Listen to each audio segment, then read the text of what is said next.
cet honneur passe par le fait de croire à Allah subhanahu wa ta'ala, croire à la mission du prophète sallam, croire aux préceptes de l'islam et s'évertuer à purifier son âme, à l'éduquer pour l'amener à la vraie soumission, à l'exemple de la soumission des anges, qu'Allah les bénisse tous. Et pour cela, il faudrait revenir repentant régulièrement comme le faisait le prophète sallallahu alayhi wa sallam.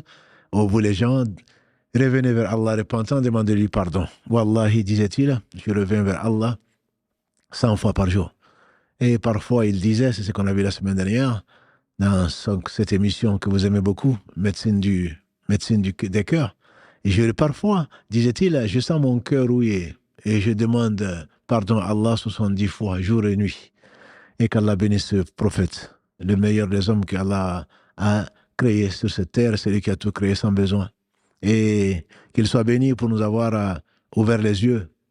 Par lui, Allah a ouvert les yeux. Par lui, Allah subhanahu wa ta'ala nous a transformé ce bas monde éphémère en un tremplin pour aller vers le monde éternel.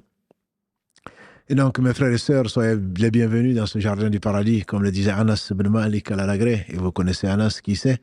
Anas, c'est ce jeune qu'Allah subhanahu wa ta'ala a mis au service du prophète sallam et à son propre service. Donc, dont la mère Sulaym al-Alagré a confié au prophète sallam pour qu'il l'aide. Et pendant 10 ans, il est resté avec le prophète sallam. Il dit que c'était le plus doux des hommes, c'était celui qui avait le meilleur des caractères. Et il a appris ce qu'Allah lui a enseigné et qu'Allah bénisse Anas et sa mère. Anas disait donc que le prophète sallallahu alayhi wa sallam nous a dit, quand tu passes dans les jardins du paradis, profites-en. On lui dit, ya Rasulallah sallallahu alayhi wa sallam, qu'est-ce que c'est que les jardins du paradis? Et il dit, c'est les gens où on est, c'est les jardins, c'est les endroits où on invoque Allah, c'est les cercles où on se rappelle Allah subhanahu wa ta'ala. qu'Allah nous compte donc parmi ceux-là, et on reviendra, Inch'Allah, plus longuement sur donc, ces jardins, mais dans une autre série, Inch'Allah.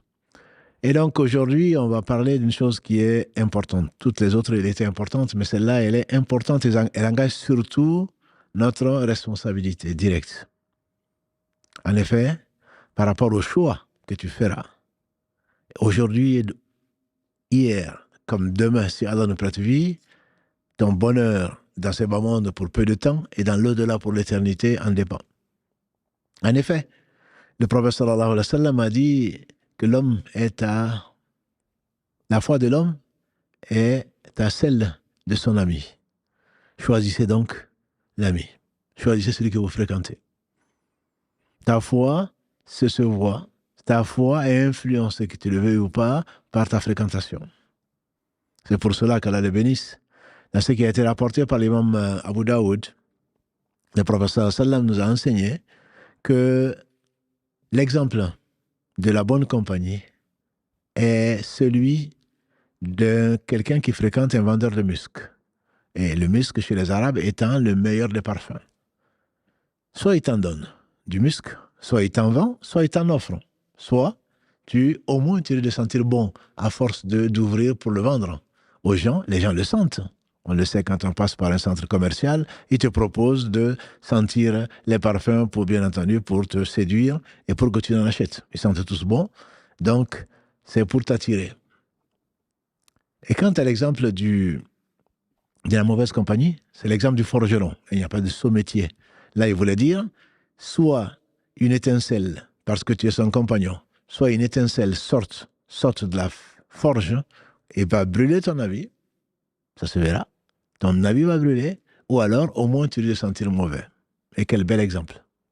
En effet, même si tu ne fumes pas, tu rentres à la maison avec l'odeur de la fumée, on va te dire, ah, tu fumes maintenant? Tu vas dire non. On va dire si, tu vas dire non. Parce que tu sens mauvais. Pourquoi? Parce que tu as fréquenté des gens qui fumaient.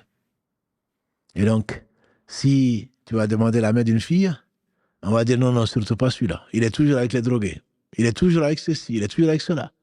Je ne le connais pas, mais en tout cas, il est toujours avec. Et donc, la foi de l'homme dépend de la foi des gens qu'il fréquente. Et donc, quel bel exemple a donné le prophète sallallahu alayhi wa sallam. Quand on voit quelqu'un, on va penser du bien de lui. Pourquoi? Parce qu'il est avec des gens de bien. Il est avec les gens de bien.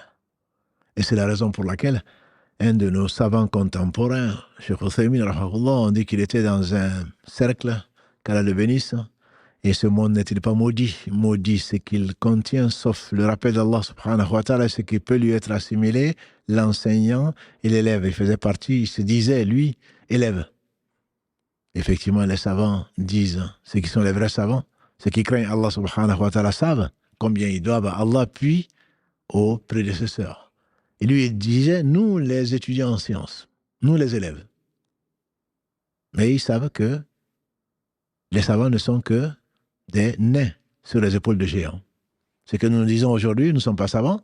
On l'a appris de gens qui non plus n'étaient pas savants, ainsi de suite, jusqu'à remonter au plus savant qui est Allah subhanahu wa ta'ala, qui a révélé aux hommes qu'il a choisis, des prophètes en l'occurrence, ce qu'il leur a révélé, ça ne représente pas grand-chose par rapport à sa science.